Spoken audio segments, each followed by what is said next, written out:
another scenario where, again, I was at this clinic, the same clinic. And before even going, I kind of had felt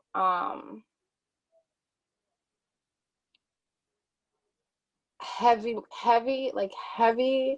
in my heart and like in my mind, and just I felt really heavy. So I go to this appointment and I'm talking to my doctor, and I'm kind of telling her I'm scared. Like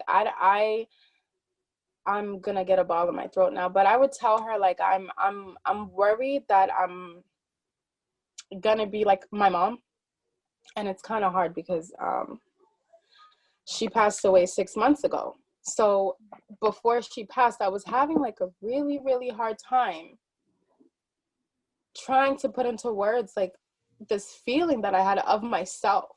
But I would always think of her and like her decisions and like not being like her.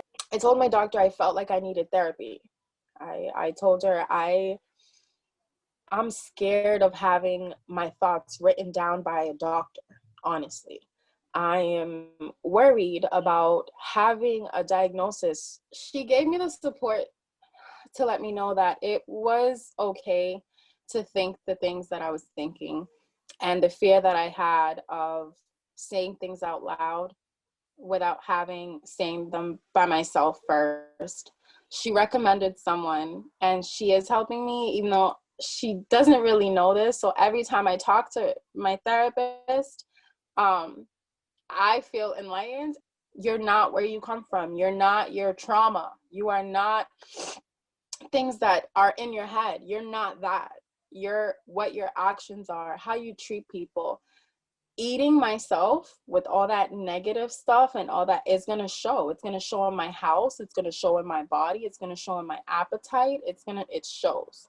And acknowledging that has been, for me, not the easiest, but one of the best. I want to cry, but it's been one of the best self realizations that sometimes you can be your own worst critic.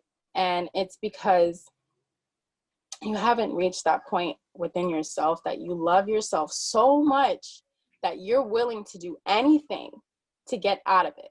You're not, this isn't how I want to live. This is not how I'm going to wake up.